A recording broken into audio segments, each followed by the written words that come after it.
I genuinely think a lot of people go into a new Hoyoverse game with their guard up.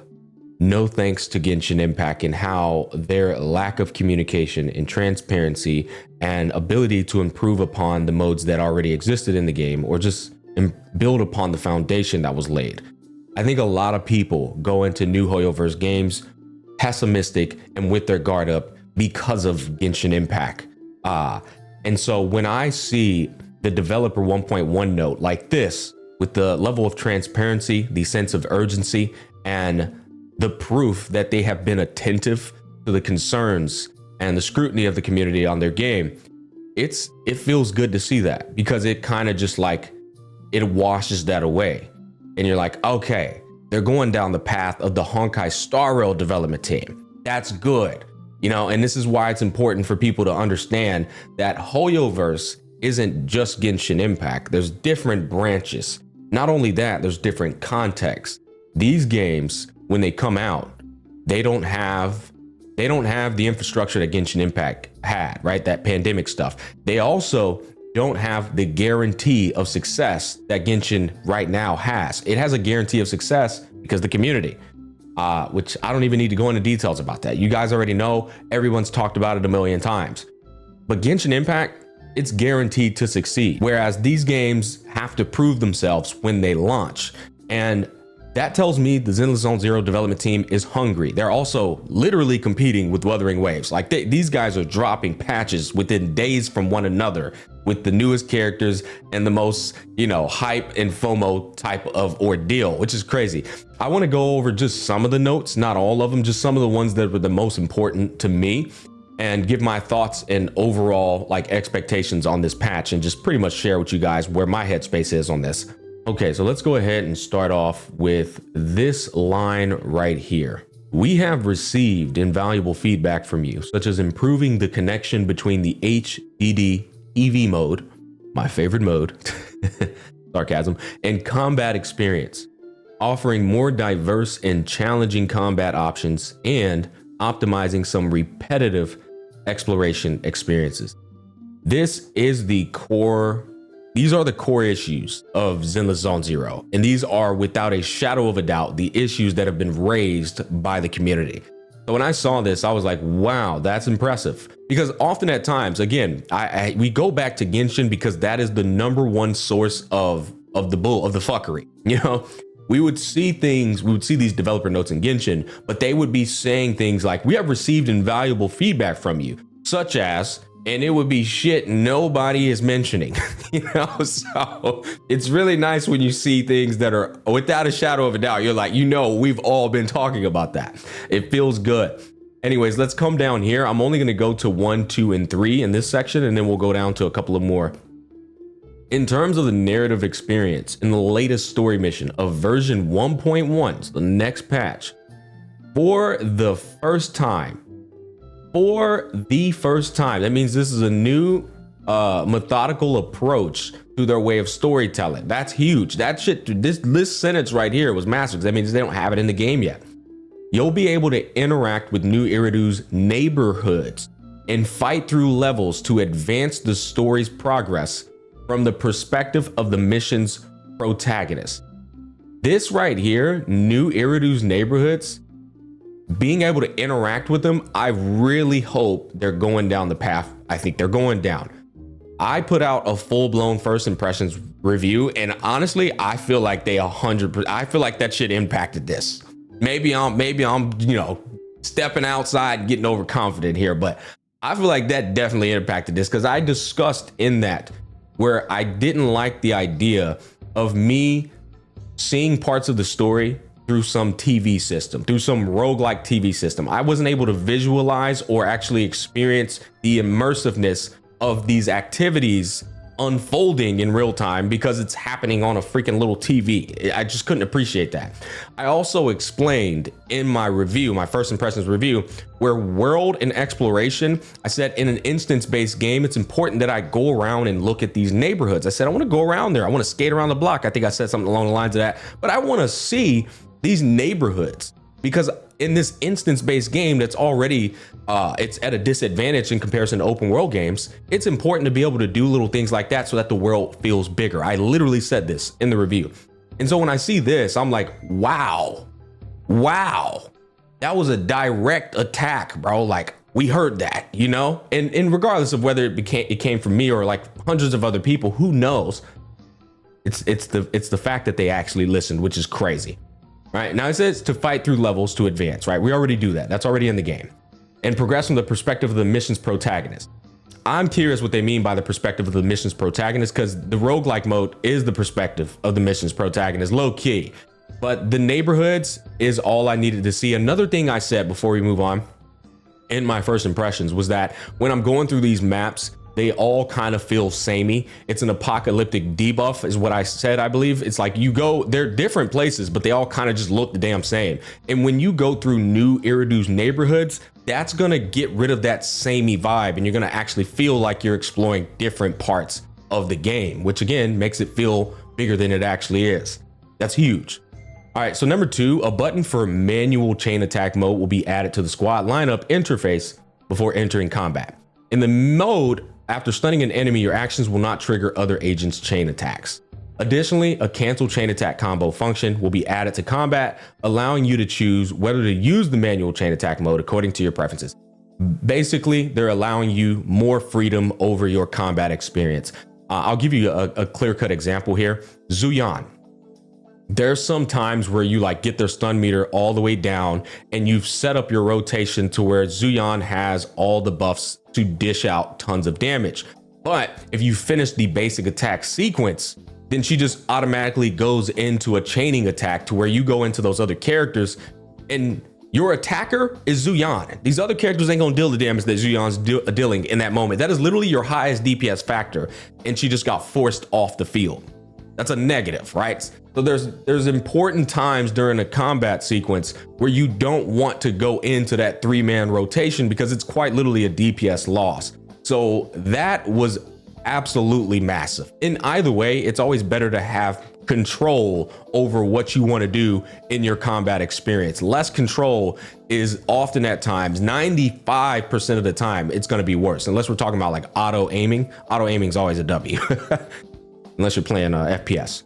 All right, so yeah, that's huge, that massive. 3, in terms of combat, we've added a series of challenging combat missions. A series of challenging, okay? I'm gonna hold, I don't take them serious when they say challenging. You have a hard mode and story mode that isn't anywhere near the realms of difficult. So I'm still gonna remain pessimistic on this. Yeah, we'll see about that. But game modes that will be continuously updated. All proxies are welcome to try them out in the new version. Now that's huge. We've added a series of challenging combat missions and game modes, right? Game modes with an S on there. So they're adding in new modes that don't exist in the game right now. This is the most important thing for me. You guys know, I don't play gacha games for story. I don't play gacha games for waifus. I don't play gacha games for exploration. I play these games for the combat. And if the combat is not good, I'm out. Fuck that game, fuck that content, and fuck those views. I'm out. So this is going to depict and dictate whether Gacha Smack will continue covering Zenless Zone Zero. I've had my fun with the game and I've given the game as much of a fair shake as I possibly can, but I need a reason and a motive to want to play these characters, practice these characters, and master their kits. And that reason is a dance partner that is challenging content that forces me to master and figure out how to play these teams. I haven't got to that yet. By the way, I also still haven't gotten to the hardest content. I'm on like Shiyu Defense 5 and I ran through it. I'm basically just trying to like stick to my level, because if I'm doing level 80 content and I'm level 40, that's not hard content. That just means I'm under geared. Anyways, y'all get what I mean by that. I need to see that they have game modes that are going to match the intricacies of the combat so that I can feel satisfied with my craft, my practice of the craft of those teams that I'm running. So yeah, this is the most important thing. I look forward to seeing what they actually are going to do with it. And yeah, like I said, I'm gonna remain pessimistic on this because I feel like missions, they never actually go too hard on missions because they're missions. They're not actually repetitive in-game content. But we'll see. I could be wrong about that. Number 5 in optimizations. After reaching a certain internet level, a feature that allows you to freely change the time will be unlocked, making it more convenient to adjust the in-game time. Another massive W coming in the update. Dude, I have so many side quests racked up that are uncompleted because of the prerequisite of having to do them at a certain time of the day. I can't tell you how many times I was like in the mood to knock out some side quests, but then I was like, oh wait, it's morning and I got to do that in the evening.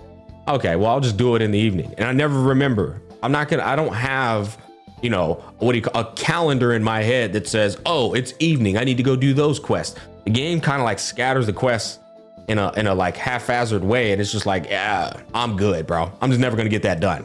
So being able to have freedom over what time of the day, so I can just knock out my side quests, get them out the day. I'll be honest, hot take, I don't like this whole time of the day doing missions type shit. I always say this, there's certain aspects of video gaming that should never translate to real life. And this is obviously one of those things where they're trying to like make that connection. Like, yeah, it's a cool idea, right? You got to do that in the evening because it's a date or whatever. Persona does the same shit. I'm just not a fan of that. If I want to do my side quest, just allow me to do my damn side quest. Don't gatekeep it on any circumstances. Another thing, I'm bonding with my characters so that I can unlock the background, right? I'm trying to put Zuyan in my background. Oh, you can't, you're in the middle of a story. Bro, fuck that story. I want to get my bonding built up, bro. Let me build my bond up right now. It's annoying. So I love when they, again, freedom of what I'm able to do is always a good thing. Optimizations expected to be implemented in later versions. So these will not be coming in 1.1, which is unfortunate. Currently, you can only control Wise or Bell, the main protags, in the city instead of other agents you have obtained. Yeah, I'll be honest, this was just a dumb fucking idea, and it's actually kind of disappointing that this wasn't in the game period on launch. Like, why would you not allow people to control characters that they own, these premium price characters, mind you, at that, when you allow it to happen in your other games? That just makes no sense. Like, I'm not even gonna praise them for this. I'm just gonna say, what the fuck is taking you so long? Like, that's actually wild. In the special program live streams of later versions, we will announce our current progress and future plans. Please stay tuned. Like, and then you have an instance-based game, not an open world game. It's like, bro, what is, I just don't get that. Don't get me wrong. Is it a good thing that they're putting this in the game? Yes, but it's something that should have been in the game on launch. We will be continuously improving the models for some agents to provide proxies with an improved visual experience. What's funny about this is like their game visually is fantastic, but there are some agents that look a little bland. I pointed this out in my first impressions as well. Like the wolf boy or the dog boy, I forget his name, Lycan. He just looks a little bland. And then I even said it. I said for a Hoyo game design, some of these characters aren't as flamboyant, drippy as the typical Hoyo character is, which is odd for Hoyoverse design. So I think I don't know what they mean by this, right? Improving the models, that's a very vague term. That can just mean like kind of like polishing up the graphic content, or maybe they're putting a little more detail to them. Who knows? But I mean, I look forward to seeing them. It's not a game breaker, but it is kind of odd that in ZZZ, they didn't go as hard on the models on some of them. Anyways, to end it off, it says the above is just a part of our optimization plans. We'll continue to pay attention to your gaming experience and further refine the game. We will keep adding more fun and challenging combat elements and adjusting the balance of the different game modes. We are aware that there's still much room for our team to grow and develop. Together with you, we hope to build new Iridu. So yeah, they leave you with a positive note in assuring you that they are going to improve the game. Again, this comes off as the Honkai Star Rail development team to me. A team of developers that actually is going to run the game the way a game should be ran, between the the symbiotic relationship between a developer and their consumer. So I think that is a great developer note. Apart from, I'm always going to criticize where I'm going to criticize. I say what's on my mind. I think that is a great and fantastic developer note, heading down the right direction, which again is the HSR direction. Let's be very clear here. And that puts confidence and the people who are interested in your games, it puts confidence in their hearts, and that's a good thing. Now I will say, just a little bit of feedback from me, I also feel like you guys is your damage numbers shown on screen, especially for the attackers and stuff, honestly just everybody, they show up all over. Maybe this is just an ADHD thing, but they show up all over the screen, and it's really hard for me to quantify and discern what damage I'm doing. All I see is a bunch of numbers, you know, and don't get me wrong, if I screenshot the screen, I could be like, okay, that's how much damage I'm doing. But I think there should be another like setting where I could just consolidate those numbers into like one number, so I can just know what damage I'm doing. That's a big factor for me as a fighting game, or not a fighting, fucking EO's in my head, guys. That's a big factor for me in any game like Monster Hunter. I like to see how much damage I'm actually doing and compare that to other like characters that I own. But your game, especially Zuyan, there's so many numbers on the screen, I can't tell what she's doing in comparison to everybody else. So it'd be nice if there was a setting to be able to like have a better visual experience with that. I don't know, it's just my food for thought there. And my last bit of feedback is your controller and its freedom. Well, first of all, these hidden mechanics. Nicole is the first one that comes to mind. She can sit on her freaking like gun and send the gravitational bomb over, doing more like damage, and it lasts longer. I'm gonna have to make a video about that. That's annoying playing on mouse and keyboard, knowing that a controller has advantages that the mouse and keyboard simply does not have. Now I can do it with the mouse and keyboard, but I have to put both hands, I have to hold down E, and then I have to press WASD, like, because you can't do this on a keyboard. So I think you guys need to make sure there are inputs on the keyboard that enable a keyboard player to be able to do what a controller player does. Just plug in, bro, shut your ass up, plug your ass in the back. I think there needs to be an like it needs to be equal in terms of what I'm able to do on my mouse and keyboard versus what I'm able to do on the controller. That is very important, objectively speaking, for everybody who's playing, whether they play on the mouse and keyboard or the controller. Now me, I really can just plug in and play, but that I feel left out when I'm like, oh, I'm playing with this new character. I wonder if they can do something if I go and do a Shoryuken here, or if I do a full circle. I wonder if they can do something new. Well, I'm playing on mouse and keyboard, so I don't know. Y'all get what I mean? Like that's just kind of annoying that there's advantages on one device and no advantages on the other device. Those are my nitpicks.